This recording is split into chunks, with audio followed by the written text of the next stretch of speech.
السلام علیکم ورحمۃ اللہ وبرکاتہ۔ حامد و مصلیہ اما بعد، قرآن و حدیث میں غور کرنے سے پتہ چلتا ہے کہ جنت میں کچھ چیزیں نہ ہوں گی جن کا تذکرہ ہم آپ کے سامنے کرتے ہیں۔ مثلا پوری جنت میں کسی جگہ باتھ روم نہیں ہوگا، جنت کے ایریا میں کہیں بھی بدبو نہیں ہوگی، پوری جنت میں کہیں گندگی نظر نہیں آئے گی، تمام جنتوں میں کہیں کوئی ناپاک شخص یا ناپاک چیز نہ ہوگی، جنت میں کبھی کسی سے کوئی جھگڑا نہیں ہوگا، جنت میں نافرمانی نام کی کوئی چیز نہیں ہوگی، جنت میں مردوں کی داڑھی نہ ہوگی، جنت میں عورتوں کے ناپاکی کے مخصوص ایام نہ ہوں گے، جنت میں کوئی شخص بیمار نہیں ہوگا، جنت میں کوئی بوڑھا نہیں ہوگا، جنت میں نیند لازمی نہ ہوگی،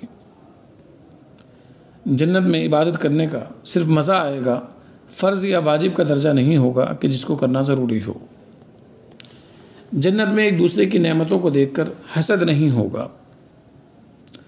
جنت میں عبادات کر کے ترقی نہ ہوگی، ویسے اللہ تعالیٰ اپنا فضل فرمائے تو ترقی بھی ممکن ہے،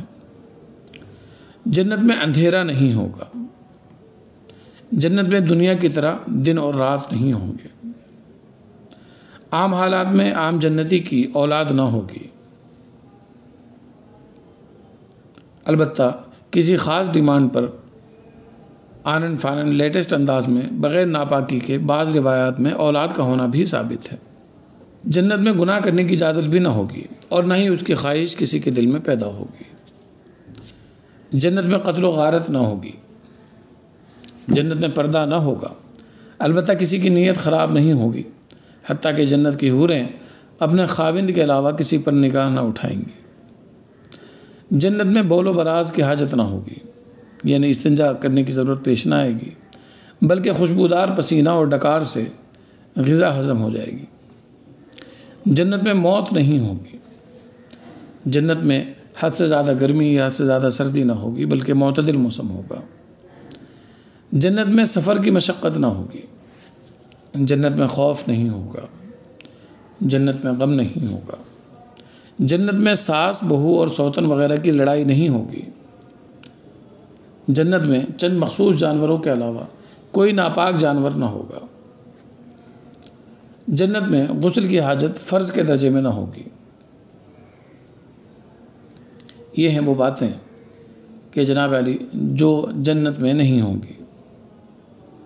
اتنی چیزیں جنت میں میسر نہ ہوں گی۔ اب ہمیں غور کرنا ہے کہ جو چیزیں جنت میں نہیں ہیں ہم دنیا میں اول تو حاصل نہ کریں، اگر کرنی ہے تو بقدر ضرورت حاصل کریں۔ البتہ خاص پوائنٹ کی بات یہ ہے کہ جو چیز ترقی کی ہے وہ یہاں ہمیں لازماً کرنی ہے، وہ وہاں کسی صورت میں نہ ہو سکے گی۔ گویا عبادات اور شرعی احکام کی فرما برداری سنت کے طریقے پر کر کے اپنی اسی زندگی کے انہی ایام میں ہم اپنی آخرت بنا سکتے ہیں۔ اسی طرح جنت میں داڑھی نہ ہوگی، ابھی ہمیں رکھنی چاہیے کیونکہ ابھی ہم دنیا کے دارالعمل میں رہتے ہیں، دارالجزا یعنی جنت والی شکل کیسے بنا سکتے ہیں۔ اللہ تعالیٰ اپنے فضل و کرم سے تمام مومنین و مومنات کو جنت میں داخل کرے اور ان کے گناہوں سے اللہ تعالیٰ درگزر فرمائے، آمین۔ والسلام علیکم ورحمۃ اللہ وبرکاتہ۔